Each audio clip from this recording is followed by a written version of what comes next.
Bienvenue dans Raconte-moi An-Nour, ta nouvelle série pendant ce mois béni de Ramadan au sein du podcast Coran de ton cœur. Moi, c'est Oustada Zeynep, enseignante et éternelle étudiante du Coran. Cette année, je t'invite à marcher vers la lumière avec Sourate An-Nour.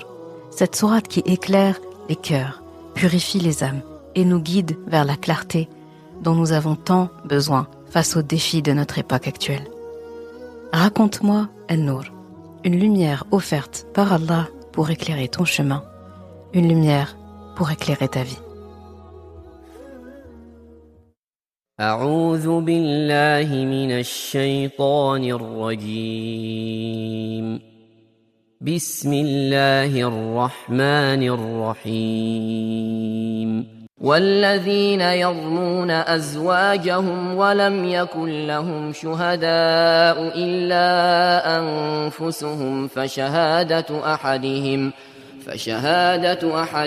4 شهادات بالله إنه لمن الصادقين والخامسة أن لعنة الله عليه إن كان من الكاذبين ويدرأ عنها العذاب أن تشهد 4 شهادات بالله إنه لمن الكاذبين والخامسة أن غضب الله عليها إن كان من الصادقين ولولا فضل الله عليكم ورحمته وأن الله تواب حكيم. Et quant à ceux qui lancent des accusations contre leurs propres épouses, sans avoir d'autres témoins qu'eux-mêmes, le témoignage de l'un d'eux doit être une quadruple attestation par Allah qu'il est du nombre des véridiques. Et la 5e attestation est que la malédiction d'Allah tombe sur lui s'il est du nombre des menteurs. Et on ne lui infligera pas le châtiment, par rapport à la femme, si elle atteste 4 fois par Allah qu'il, son mari, est certainement du nombre des menteurs. Et la 5e attestation est que la colère d'Allah soit sur elle s'il est du nombre des véridiques. Et si ce n'était pas la grâce d'Allah sur vous et sa rahma, Allah est grand accueillant au repentir et sage. Sourate An-Nour, ayah 6 à 10.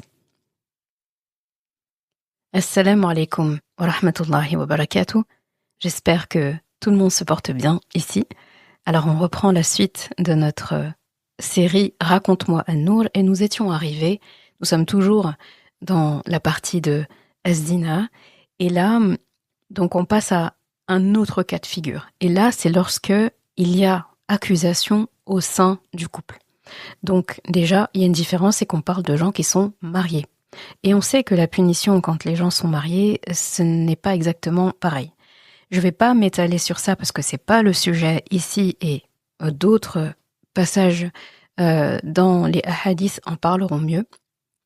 Mais là, on parle de la phase d'accusation. On ne parle pas encore du châtiment, on parle de comment est-ce qu'on peut dire que quelqu'un a raison ou pas.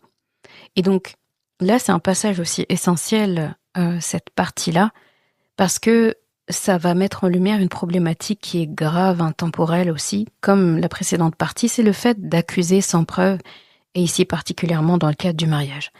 Donc, dans cette ayah, Allah évoque ceux qui portent une accusation contre leurs épouses, une accusation qui est extrêmement grave puisqu'elle touche à l'honneur et à l'intégrité d'un être humain.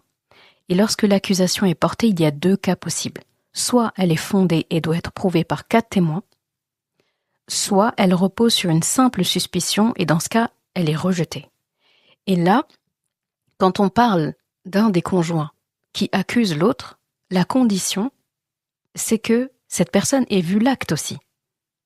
Ça ne suffit pas de se dire c'est dans le cadre du mariage et donc là je peux accuser et ensuite il y a cette histoire de il faut jurer par 4 fois qu'on a raison, etc. Là, ce qu'Allah subhanahu wa ta'ala cite ici c'est clair, c'est-à-dire il dit celui qui accuse son épouse et il n'y a d'autres témoins que lui, c'est-à-dire qu'il fait partie des témoins, il est un témoin oculaire. Et là j'ai pas besoin de redéfinir de quel témoin on parle. C'est quelqu'un qui a vu l'acte, qui a tout vu, qui a vu l'acte. Et donc, il se trouve que si l'époux a vu l'acte et il est le seul témoin, et donc cette chose est vraie, donc il y a au moins 3 personnes ici qui savent la situation. Donc les 2 personnes accusées et le témoin oculaire. Donc Allah donne une porte de sortie ici parce que il y a un acte, mais cette fois-ci, la personne est mariée. Quand la personne n'est pas mariée et qu'il y a un seul témoin, ce témoin-là, en fait, il ne peut pas accuser cette personne publiquement. Il peut aller les voir et discuter avec eux. Et là, ça va dans un autre passage du Coran où Allah parle de où il n'y a pas 4 témoins, mais il y a au moins une personne qui a vu. Et donc, le but ici, c'est de, entre guillemets, gronder la personne dans son entourage.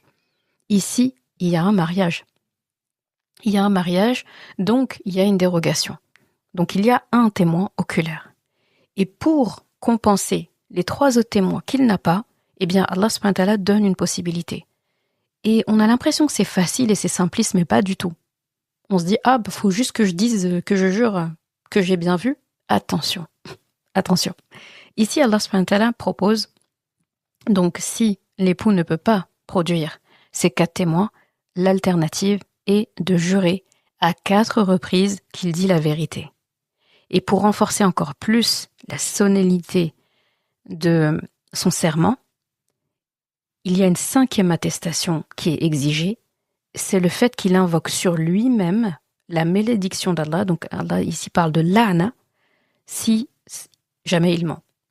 Donc la'na, c'est traduit par malédiction, mais c'est plus profond que ça. Il y a la malédiction, mais c'est surtout l'humiliation. Il y a quelque chose d'humiliant, d'avilissant dedans.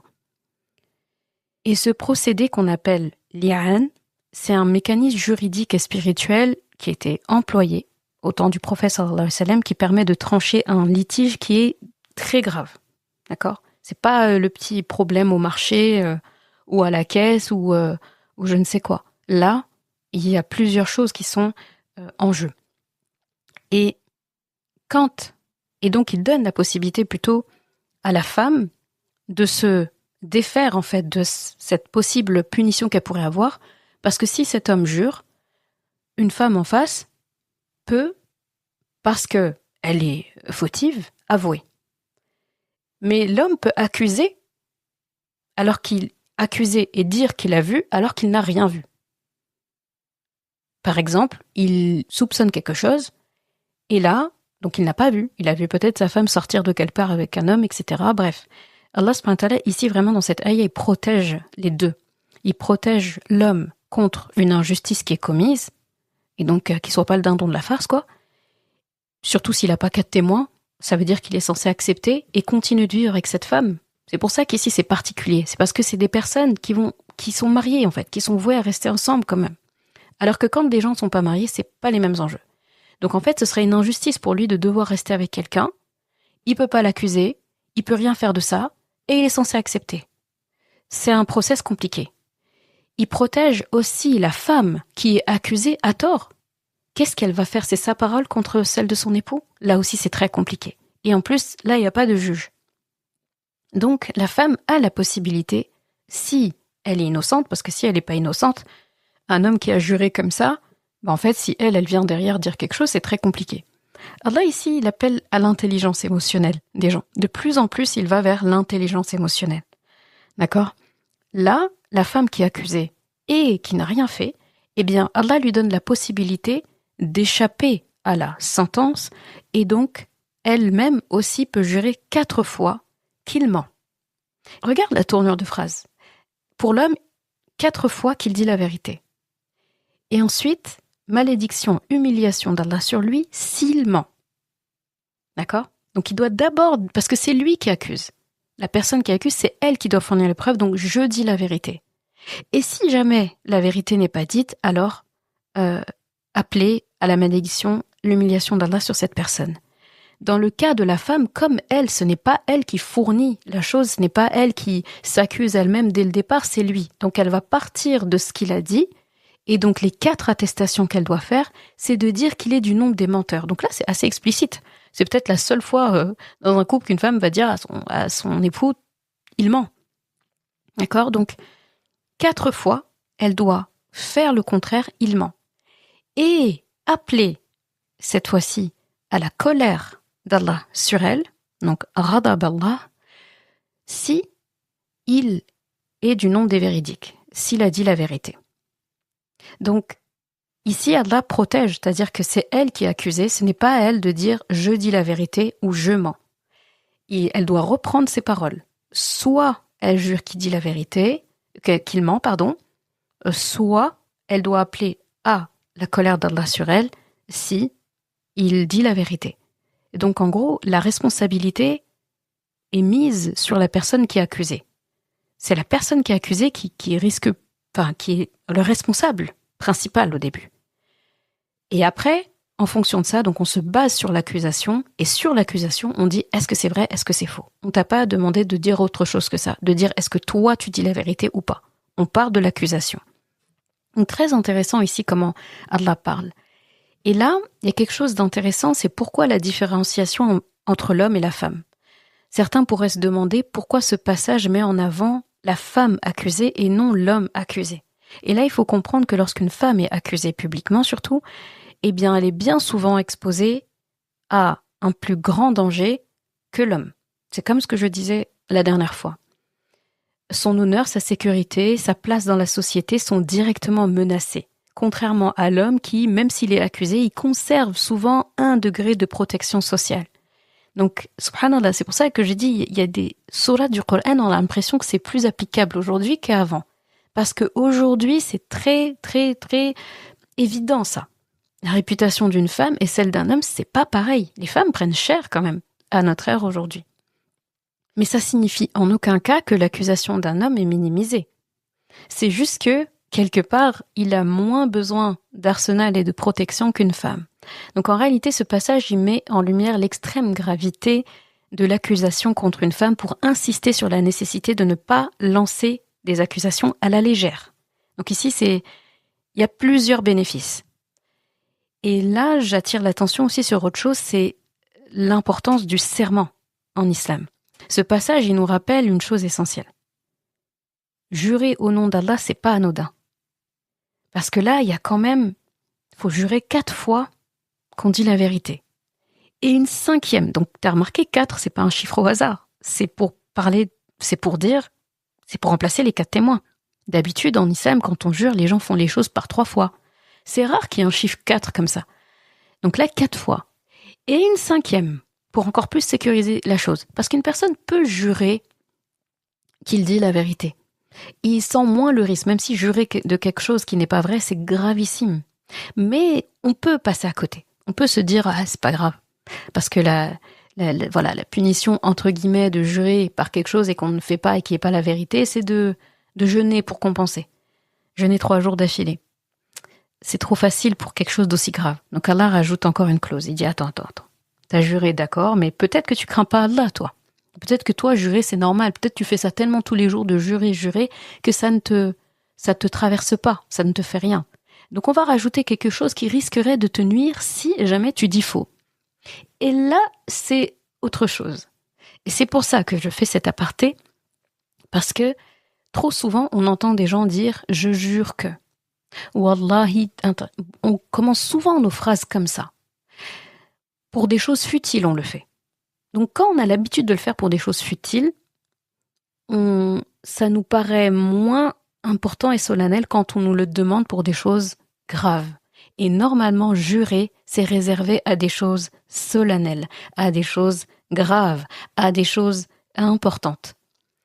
En islam, le serment est sacré. Allah ne blague pas, il ne plaisante pas avec ça. Le prophète sallallahu alayhi wa sallam ne jurait jamais sans raison. Chaque fois qu'il le faisait, c'était pour marquer l'importance de ses paroles. Alors si Allah nous demande de jurer en son nom dans une situation aussi grave, c'est une preuve que la question est d'une extrême importance, d'une extrême solennité. Parce que celui qui jure faussement, en invoquant la'natullah sur lui, eh bien il met en péril son propre destin. Parce que le prophète sallallahu alayhi wa sallam nous l'a dit à plusieurs reprises, qu'en fait, il ne faut pas rigoler avec ça. Et là, ce qui me vient en tête, c'est quand il dit aux parents « Ne maudissez pas vos enfants. ne jurez pas, ne dites pas des choses comme ça sur les enfants. Parce que souvent, dans beaucoup de cultures, eh bien, quand on est fâché contre son enfant ou quoi, eh bien, les gens font des doigts, je sais pas. Ils font des doigts, mais pas des bonnes. Que la malédiction soit ça. Qu'il t'arrive ceci, cela. Parce qu'ils sont énervés. Et eux, si jamais un enfant revient et reprend son parent sur ça, il va dire, mais qu'est-ce que tu racontes? Je le pensais pas. Tu sais très bien que c'est une parole, on le pense même pas quand on le dit. Attention. Le prophète sallallahu alayhi wa sallam a parlé précisément de ça. Et il s'adresse aux parents. Alors, c'est pour dire que même dans une situation, avec une autre personne, c'est important aussi.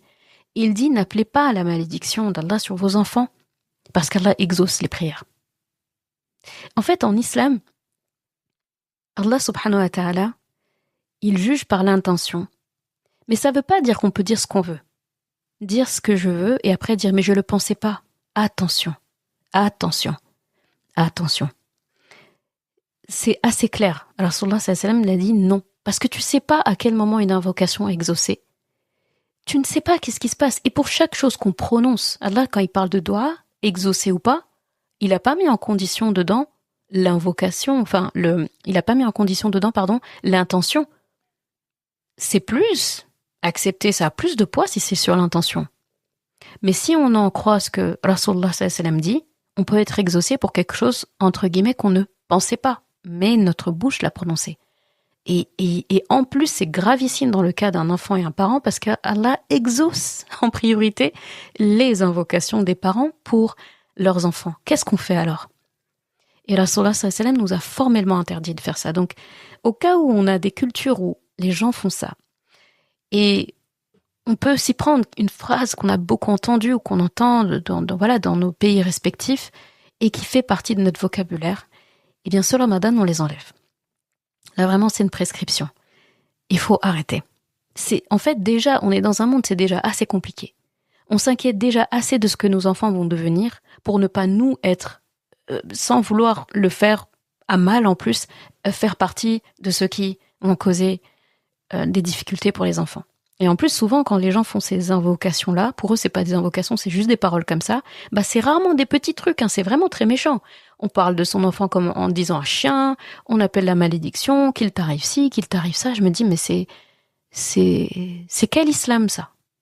Après, on va se plaindre, les autres bienveillants, ceci, cela, les violences, on va se plaindre des autres, mais nous, c'est pas mieux. Ce Ramadan, on arrête ça. À jamais. On remplace par des bonnes doigts. T'es énervé contre ton enfant? Faut hacker le cerveau. Et invoque en bien. Déjà, ça va te faire baisser ta température. Ça va calmer l'enfant, il s'y attend pas, donc voilà. Et ça marche bien. Moi, je l'applique, ça marche, ça fonctionne. Des fois, on a l'impression de passer pour un fou, mais ça fonctionne. Plus ton enfant t'énerve et plus tu fais des hautes doigts. Demande-lui le plus haut degré du paradis. Tu peux pas faire cette doigt-là et continuer de t'énerver, c'est impossible. Dans ce cas, on est fou. Donc, pour reprendre ce que je disais, le fait de jurer en islam, c'est pas quelque chose à prendre à la légère. Donc, le fait qu'Allah subhanahu wa ta'ala emploie ça, c'est parce qu'il sait. Il sait que quelqu'un qui est au courant qu'Allah exauce ne va pas se risquer à demander la'natullah sur lui. Faut vraiment être fou ou vouloir vraiment se battre avec Allah pour faire ça. C'est de la folie. Je sais même pas si Shaitan lui-même s'essayerait à ça. On l'a pas vu dans le Coran appeler à la malédiction d'Allah sur lui. On l'a pas vu. Donc attention. Et pareil pour la femme. Si elle est innocente, ce sera pas compliqué pour elle de dire voilà. Et si tu as remarqué, à chaque fois, la malédiction qui est attendue, la 5e attestation, c'est toujours un truc sur soi. C'est-à-dire que la femme, l'homme, dans sa bouche, il n'y a pas « et qu'il lui arrive ça à elle si jamais je dis ceci, cela ». Non. C'est-à-dire, tu jures toi que tu as dit la vérité. Et si jamais tu n'as pas dit la vérité, jure, et demande à Allah de te faire tel méfait sur toi. Et si tu es intelligent, personne ne veut du mal pour lui-même. Pareil pour la femme. Parce qu'elle est accusée. Elle pourrait dire et la malédiction sur lui, si jamais. Mais non, Allah dit occupez-vous chacun s'occupe de son cas. Chacun jure pour sa tête. Donc si jamais tu dis la vérité, à la femme, alors il n'y aura pas de mal en fait à appeler à la colère d'Allah s'il dit la vérité, vu qu'il ne dit pas la vérité. Mais si jamais il ment, je ne sais pas quelle femme aussi aura l'audace d'appeler la colère d'Allah sur elle. C'est-à-dire que même si on a peur de ce que les gens pensent de nous, etc., même si on veut garder la face devant les gens et que ça nous pousserait des fois à mentir pour pas perdre la face, ça pourra pas aller jusqu'au degré de jurer en fait, enfin de demander colère d'Allah sur nous-mêmes. Donc attention à ça. Ce passage est vraiment très, très intéressant. Et il y a autre chose aussi qui est marquant ici, c'est l'attestation, en fait, c'est les termes qui sont employés. Il y a un détail subtil mais révélateur. Quand l'homme fait sa 5e attestation, il invoque la'natullah sur lui. D'accord ? Donc, ce qui est traduit par donc la malédiction et l'humiliation d'Allah sur lui. Alors que quand la femme fait sa 5e attestation, elle invoque la colère d'Allah sur elle. Normalement, si tu es attentif, tu as dû remarquer, c'est pas la même chose. Pourquoi lui ça et l'autre ça? Donc c'est pour ça que c'est pas forcément évident des fois de se contenter de la traduction et avancer, parce qu'en fait, entre malédiction et colère, à la limite, on peut regarder la différence, on peut remarquer, mais on va peut-être pas s'attarder dessus. Alors qu'en arabe, on voit bien la différence. La'na et radab, c'est pas la même chose. Et là, encore une fois, c'est une grande sagesse d'Allah. Et il appelle ici aussi à notre intelligence émotionnelle. Pourquoi cette distinction ? Parce qu'elle correspond aux émotions naturelles de chacun. Un homme qui commet un acte grave redoute plus que tout au monde l'humiliation, la malédiction. Un homme a beaucoup de mal avec l'humiliation, plus que la femme. Ça ne veut pas dire que la femme n'a pas de mal avec, mais l'homme plus. Vis-à-vis de sa femme, ça va être difficile pour lui, et vis-à-vis de la société, vis-à-vis de sa famille, ça va être difficile. L'homme est plus sensible à la réputation, à l'admiration qu'on lui porte, au respect qu'on lui porte, que la femme. C'est un fait. Donc, là, quand il appelle ça, il appelle à ça. D'accord ? En gros, il appelle à ce que un homme redoute le plus. Donc tu vois là, cette 5e attestation, non seulement, parce qu'on pourrait dire la colère d'Allah, c'est grave aussi, et l'ana, c'est aussi grave, l'humiliation, la malédiction. En gros, les deux, c'est la peste et le choléra, quoi. Mais Allah subhanahu wa ta'ala est précis. C'est-à-dire, si tu accuses une femme à tort, tu vas payer le prix, et je vais te faire sentir ce que tu redoutes le plus. Ta réputation, l'humiliation, comment les gens te regardent, comment les gens t'admirent ou t'apprécient. Tu vas goûter à ça, si jamais tu mens. Donc tu vois, il ne le punit pas par autre chose qui le marque moins. Et regarde pour la femme, une femme, lorsqu'elle est trahie, ce qu'elle ressent d'abord, c'est une profonde colère. Ça ne veut pas dire également qu'il n'y a pas d'humiliation, etc., mais c'est la colère qui est plus marquant. Et c'est la colère qu'elle ressent, et c'est aussi la colère que son mari va ressentir. Si elle fait quelque chose à son mari, ce qu'elle va recevoir de lui, c'est plus la colère d'abord, d'accord, que l'inverse. De la même façon, un homme qui trahit une femme, ce qu'il va recevoir d'elle, il va se sentir humilié, parce que c'est ce qu'elle aura tendance à donner. Est-ce que tu vois comment Allah subhanahu wa ta'ala utilise des termes qui résonnent profondément avec la psychologie de chacun ? Donc pareil, une femme qui a tort, qui a commis cet acte, la 5e attestation, c'est qu'elle doit appeler à la colère d'Allah sur elle. De la même façon que ce que son mari ressentirait, c'est la colère. Et une femme est très sensible à la colère de son époux. Elle est très sensible à la colère de manière générale. C'est difficile pour une femme d'accueillir la colère de quelqu'un. C'est rude par rapport à son statut émotionnel.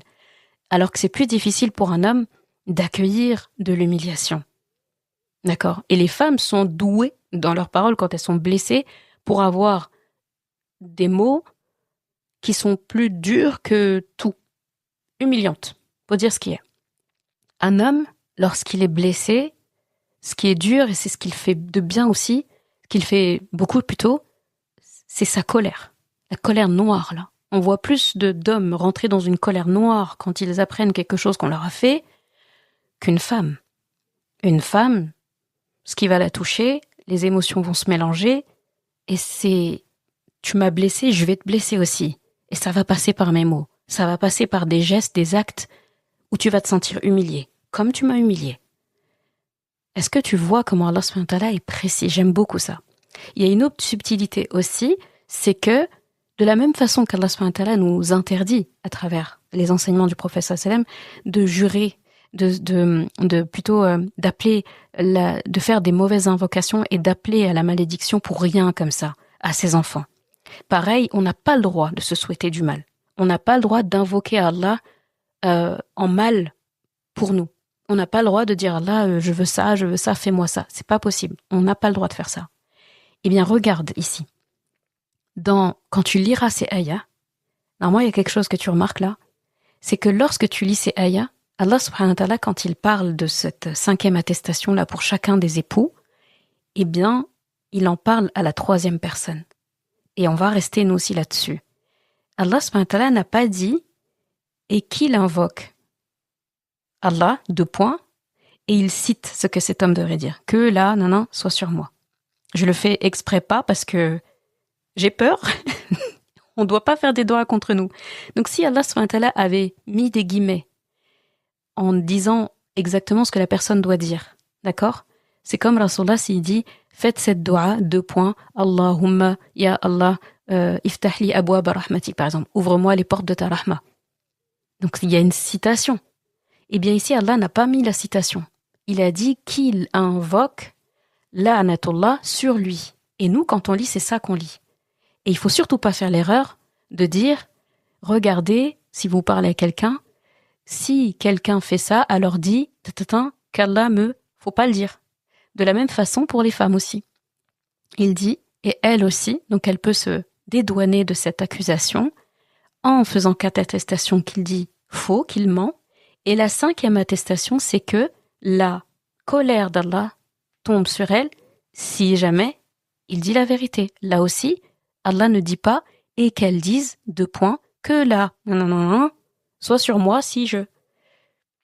Moi, j'ai trouvé ce détail minutieux. Je me suis dit, mais Allah est précis jusqu'au bout du bout des doigts. Il a rien laissé au hasard. Donc, tu liras Surat Nour encore et encore et encore et encore dans ta vie, je te le souhaite et je te le prescris. Mais jamais, en fait, finalement, en lisant ça, tu vas invoquer cette dua-là. Tu n'auras pas à la prononcer parce que tu parles à la 3e personne. Alors qu'il y a plein d'autres passages où Allah subhanahu wa ta'ala met des guillemets et nous dit la phrase qu'on doit dire. Il cite. Ici, il ne cite pas. Il paraphrase. C'est magnifique. Donc, très très beau passage. Donc, la règle universelle qu'il faut retenir ici, c'est qu'il ne faut pas propager des accusations. Tu vois, c'est pas à prendre à la légère. Au-delà de cette règle spécifique, Allah subhanahu wa ta'ala nous enseigne une éthique de vie, ne jamais colporter d'accusations sans preuve. Et maintenant, tu sais c'est quoi les preuves. Faut voir. Et là, ici, on parle de zina. Mais dans la vie, de manière générale, on peut transposer ça à autre chose. On peut pas dire de quelqu'un qu'il a volé alors que tu ne l'as pas vu en train de voler. Tu peux pas supposer. Tu peux pas supposer que cette personne a pris ça, a fait ça, si tu ne l'as pas vu. Ça aussi, c'est quelque chose sur Ramadan que j'aimerais qu'on conscientise. Il y a beaucoup de choses qu'on va conscientiser et qu'on se dit, en fait, plus jamais. C'est pas possible. Il y a trop d'enjeux. Je causerais trop de tort en faisant ça. Et moi, est-ce que j'aimerais qu'on me fasse la même chose? Est-ce que j'aimerais...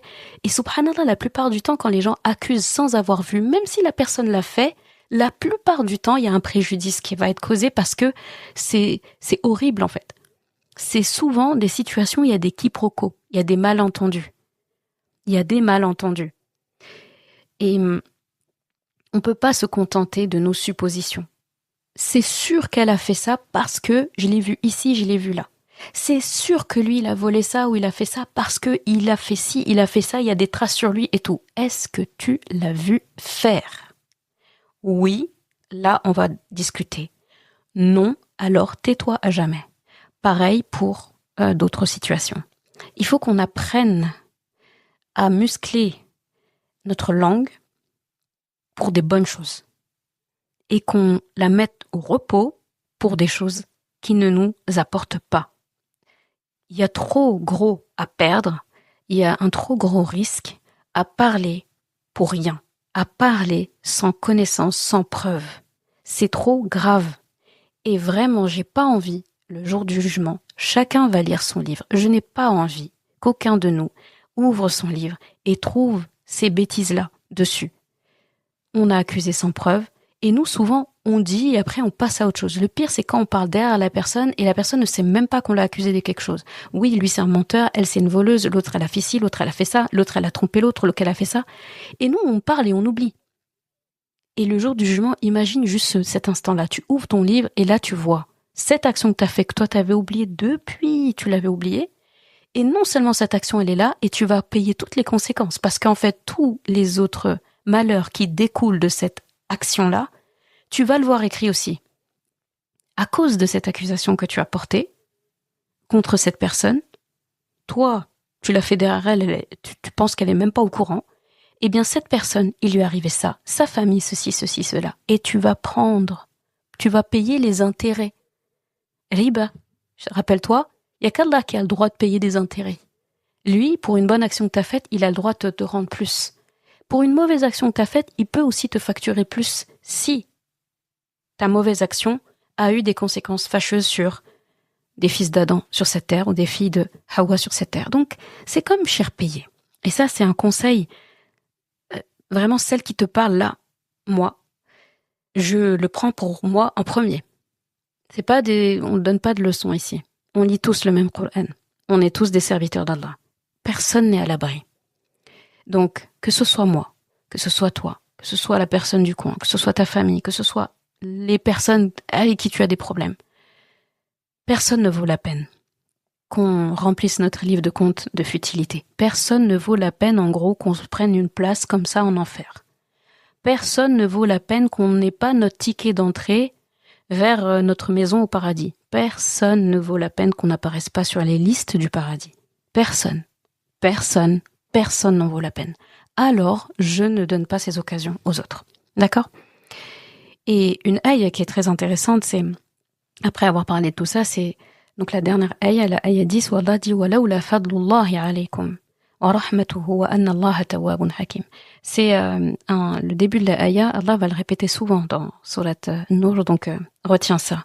Donc « وَلَوْلَا فَضْلُ اللَّهِ عَلَيْكُمْ وَرَحْمَتُهُ » c'est si ce n'était pas, là je te le dis tel qu'il faut l'entendre, parce que quand c'est traduit, on entend si ce n'était pas la grâce d'Allah et sa rahma, voilà. Mais il faut le comprendre avec trois petits points.